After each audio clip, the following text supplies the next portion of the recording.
as boys.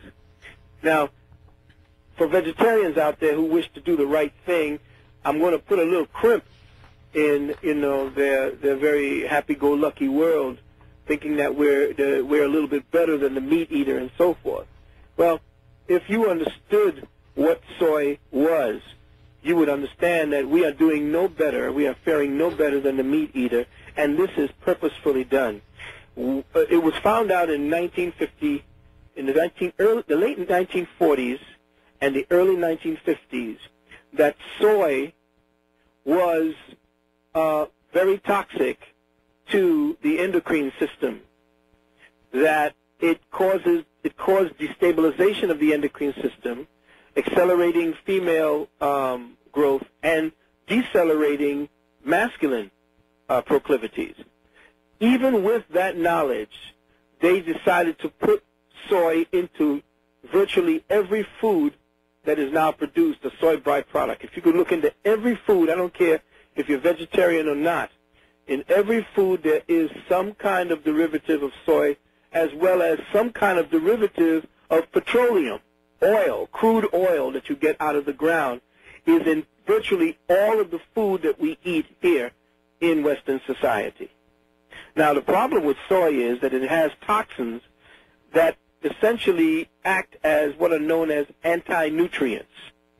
Now, some of these anti-nutrients are protease inhibitors. Now, a protease inhibitor, what is known as a trypsin inhibitor, inhibits the actions of protease, which are enzymes involved in the process of dismantling proteins for use by the body. In other words, these protease is a material that causes proteins to become adapted to the DNA.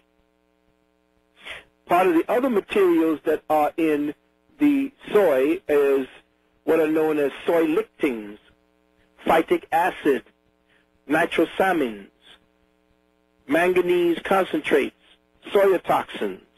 Now, what does that do to boys? And again, we're doing all of this now to bring you around full circle what it is that are happening to boys. Now, all of what I just named off are part of a catalog called soy isoflavones. All right? Now, all the people who are eating soy, they need to pay attention, because what we're doing to our bodies in the ignorance and what they're promoting to us through the so-called alternative living community or the New Age community, we have to be very careful of, because the New Age so-called community has been co-opted. It's a government-run organization. It's very quietly run by the government, where they can filter new kinds of toxins and poisons, new kinds of inhibitors, consciousness inhibitors, into the part of society that really is searching for more consciousness. So the way to subvert the consciousness, the conscious society, is to put more and more products that would subvert consciousness and completely destabilize the polarity necessary for yin and yang development. Is there any questions before I go forward?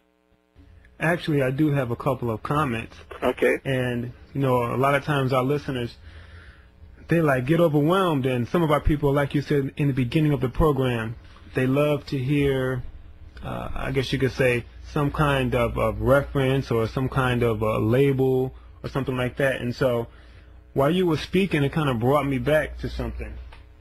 And it's a book that I often reference, and it's called A Consumer's Dictionary of Food Additives. And I remember reading that, and I'm almost 100% positive that the PCBs you were talking about were widely used in the 1930s because of their electrical and insulating abilities. But they were banned, I believe, in 78 or 1980 by the EPA, the Environmental Protection Agency. And in that book, it talked about the toxic effects they were noted when I think it was something like 1,000 or 1,200 people in Japan were poisoned by eating food cooked in oil heavily contaminated with PCBs. And so when you said that, it sparked something in my mind. Also, as a matter of fact, if I remember correctly, I believe these PCBs adversely affect the thyroid, which I'm sure you can go into as well. Yeah. And of course, affecting the thyroid affects the hormone. at the same time. Well, just imagine PCBs in everything that we breathe, and everything that touches our bodies today, in some form of phenol that is smoked as well. When we cook certain foods, we release these into the atmosphere. Okay. In the back of cars. Everything that we use today saturates our environment with toxins and poisons. And if I'm right, PCBs remain in the environment for a while because they don't break down, right? These 50 to 75 years. Wow. Unless they get saturated into the soil, and the soil then completely puts them back into the environment. They come back. If they don't destroy the upper atmosphere, creating certain conditions in the upper atmosphere, they come back down as rain, in the rain. Now, part of the problems that we have also is in the water system, because a lot of women using estrogen materials that do not get broken down in the purification process end up back in our water supply. Right. So the waters that we drink are saturated with phytoestrogens based upon women who get rid of, or whose urine is saturated with materials that come from the birth control pills that they use, as well as the materials that they discard into the water supply having to do with the stuff that they let go down the toilet bowl when they use the diaphragm. All of these have estrogenic materials in it that cannot be broken down by the present filtering system that we have, or is purposefully not broken down by the present filtering system, so that it gets back into the water system to maintain the higher levels of estrogen. Quiet as it's kept, no matter what it is that women believe, if you want to suppress an environment or population, you do so by destroying the men.